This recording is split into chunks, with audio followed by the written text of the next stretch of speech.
Hello, and welcome to today's episode. I'm going to be your host, the Irrelevant Nerd. Today, we're going to be talking about the Thunderbolts. Not directly a review, but we're just going to take a closer look at this movie and what it meant to me. So this movie came out before I started the channel by about a month, but the movie was recently added to Disney+. I've had a chance to watch it like 3 more times now, and this is a movie I want to talk about more because this really is a top-tier MCU movie.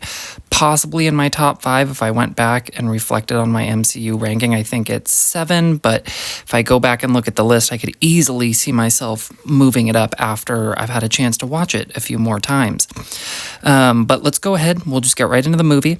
And this isn't going to be a play-by-play of the plot, just about things that meant something to me, but there are going to be spoilers, so if you have not seen the movie, please do yourself a favor and go check it out and then come back and watch this video after, because there will be spoilers in here for pretty much the whole movie. So I think the reason this movie sticks out to me so much is because this movie is actually about something. Beyond just the basic plot of the film itself or how it moves the plot of the entire MCU forward, this is a movie that is about depression and the importance of community first and foremost. The movie starts with our main character, Yelena. She's in the middle of a job, and it opens with her describing her apathy and depression, though she never states it that way. She phrases it as, "There's something wrong with me," which is exactly how depression feels to some people when they're going through it. And she finishes the job, then we see her go to visit her adoptive father, Alexei, the Red Guardian, played just brilliantly by David Harbour, just to try to feel some sense of connection and family. And this is where it's revealed that Red Guardian is also miserable in his own way for his own reasons. Yelena asks him, "What is the point in any of this?" To which Red Guardian responds with saying what he thinks the point of work is. But that's not what she means. He then thinks about it and gives an honest answer and states the last time he was happy was when he was genuinely helping and saving people. So Yelena sets out to try to do that same thing and just trying to get a little bit of that happiness for herself. And I know plenty of people who've done this. They see something that works for somebody else, and they think that it works for them. Can be a good tool. Sometimes you do have to find your own thing, but that is typically what inspires people. So Yelena sets out, and this is where the main plot starts to kick in. The forming of the Thunderbolts, who are initially sent to kill each other to dispose of all of the evidence against Valentina, which they are part of because they've been doing, these side jobs and quests for her over the past couple of years. It doesn't actually give us an exact time frame for how long each of them have been working with her, but it's for a while, and assume that they've been doing it long enough that they would know enough information that they would be worthy to kill and get rid of along with the rest of the evidence. And this is where we meet Bob, the most overt representation of depression in the whole movie. An obviously deeply broken character right from the very start. So they're all forced to team up and work together to survive, which they get out of the room, and Yelena gets sent into a shame room where she witnesses a horrible memory that she had from her childhood, and is our first hint on the extent of what Bob's powers might be. So she's talking to Bob, trying to come up with a plan to get out of there, and Bob states that everyone would probably be better off if he stayed and died. It's not exactly how he phrases it, but that's exactly what he means when he says it. And Yelena kind of makes some sarcastic comments and jokes with him and cheers him up enough to keep pressing forward with the rest of the team. And you can see Yelena's instinct to help people. She immediately feels for him and wants to try to help cheer him up. And when she's trying to comfort him, you can see him just light up just a little bit, just from someone showing that they actually care about him and what happens to him, and it makes him smile. And that's not nothing for people that are going through that type of mindset. So they move forward. The team manages to crawl up this broken elevator shaft, Emperor's New Groove style. They go back to back and crawl up. And this is where we get our next shame room at the end with John Walker, where his own depression is shown over the destruction of his legacy, his inability to stay connected with his family. And Bob triggering this reaction is a perfect example of how misery loves company and how our own negativity can affect the people around us. And I love that it does such a good job illustrating that. So they manage to escape, and the team and Bob kind of split here. And Bob's sentry powers are triggered, and he's ultimately taken by Valentina after he's been shot several times, and he flies up, comes crashing back down. And after he's taken by Valentina, this is where we see her manipulate Bob by playing on his obvious mental health problems, talking about how special he is and how she is the only one who does or who will understand him. And of course, it works. This is literally everything he wants. And while Bob is initially skeptical of her, you can just see this kind praise that he is not used to getting kind of win him over and start to take over him. And so while that's happening, Red Guardian catches up with the team to try to help them escape, but this is quickly stopped by Bucky, who does not believe them, does not believe what they're trying to do, doesn't believe that they're trying to help.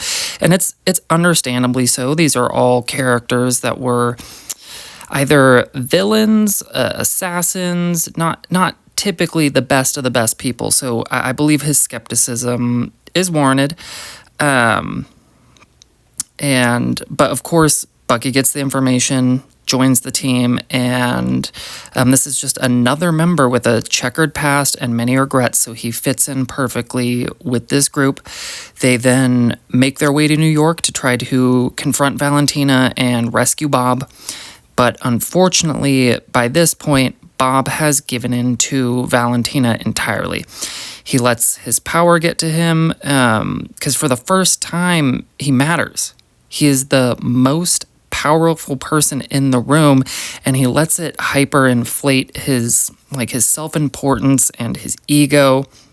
And he effortlessly defeats the Thunderbolts, who manage to escape the building and try to regroup, but the team argues about what to do and whether or not they're even a team. And this is where you just see Yelena break over, I guess, the failure was too much for her, and her inability to help in that moment, I think, is kind of what pushes her over the edge. But she claims there is no us, there's no team, and she states that herself and all of them are just terrible and that they're always going to be terrible.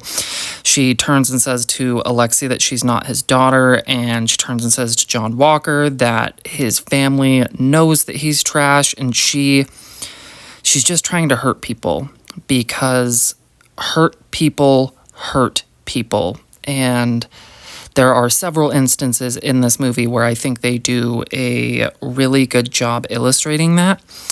And so she ends up storming off, and then Red Guardian chases her, and they have a heart-to-heart where she reveals why she's so hurt, and he reminds her of who she was before these negative thoughts started to take hold in her life.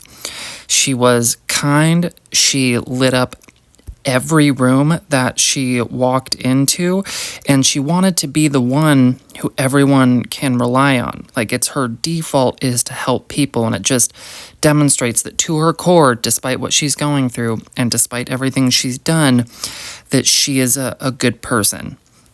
And so we jump back to Bob and Valentina tries to kill him because she realizes that she doesn't have any control over him. Like, once he realizes how powerful he actually is and how extensive his power set is, he just kind of turns on her. And she tries to use this kill switch that they have implanted in his brain to take him out, but it doesn't work. And what ends up happening is the void completely takes over.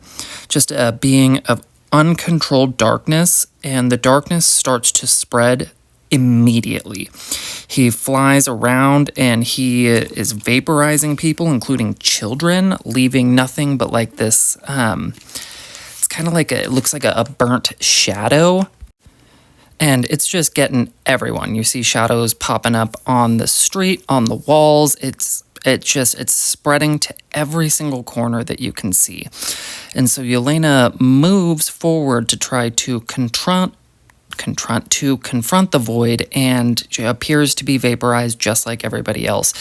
And this is where they really start to drive the point of the movie home. She goes through a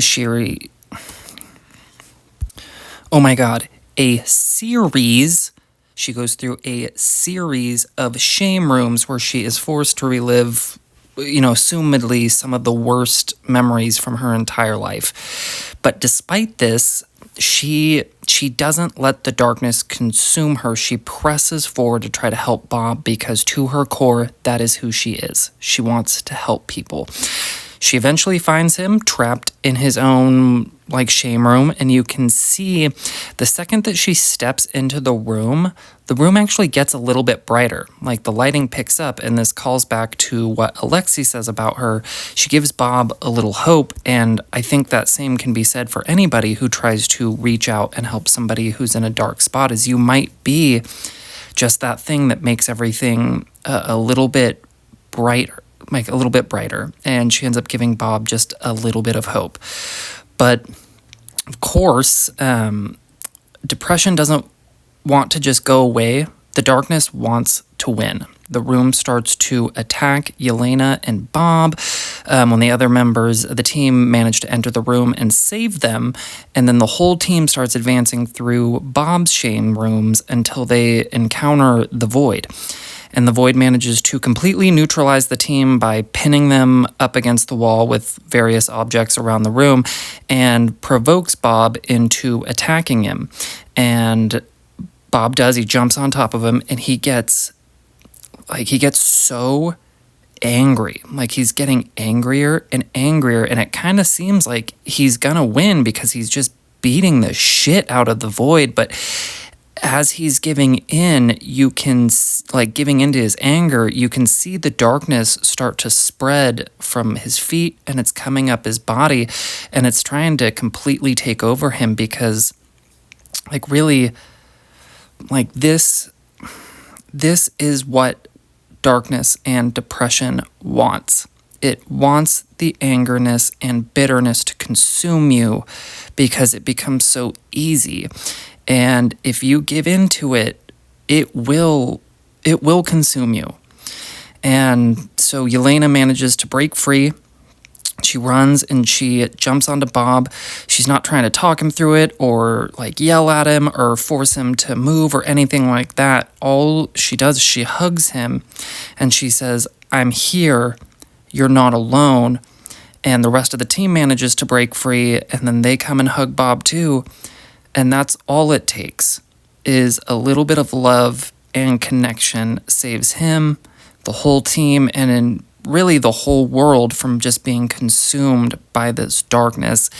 And what a beautiful message and reminder that sometimes all we need is just a little help. Like in Moon Knight, when Steven is dealing with his mental issues, he says something to the effect of, I'm not broken. I just need a little help. And this movie is like a bigger and I think a better version of that kind of same sentiment. And as someone who has struggled with my own mental health issues, this movie, it means a lot to me. And it reminded me that even as we get older and people expect us to have it more together, that you really should not be trying to carry these burdens alone.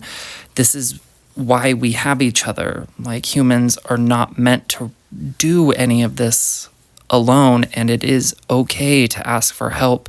And surrounding yourself with loved ones and people you care about might not make the problems go away, but it can help you and it can give you hope. And so that's really why I wanted to talk about this movie, is because it just means so much to me on an emotional level. I feel seen, and I know a lot of people who felt seen about this movie. And as simple as it is to state that sometimes all we just need are other people, I do think we forget that sometimes just because of how life is nowadays. We've really never been more disconnected, even though we have all these things that are supposedly trying to connect us. So like I said at the beginning of this video, if you have not seen this movie, please check it out. Do not be dissuaded by the inconsistency of the MCU the past couple years. This is truly a fantastic movie. Like, objectively speaking, this is a 9.5 out of 10, 9.6 out of 10. But for me, on a personal level, this movie it's a 10 out of 10. And I love it. And I can see myself coming back to watch it every so often. Because I think this is really, it is kind of the only MCU movie that is about something other than the comic booky plot, which I do enjoy and I want more of, but this just meant a lot to me and to other people, and I hope that we get to see more projects like this. But let me know down below, what did you think? Did you think this was a good representation of depression and some things that might help that? Did you think it was too simplistic? Do you think it really doesn't make sense at all? Do you not connect with it in any sense of the word? Go ahead, comment down below. Let me know. I'd love to see your opinions on it. And if you are ever in a position where you feel like the main characters of this movie, whether it's Yelena, whether it's Bob, just remember to reach out to people, whether or not they're in your life, whether or not it's even online, just trying to find a community of like-minded people, which is really 99% of the reason I made this channel. But yeah, just keep pressing forward as best you can, and don't be afraid to ask for help when you need it. And hopefully I'll catch you guys in the next one.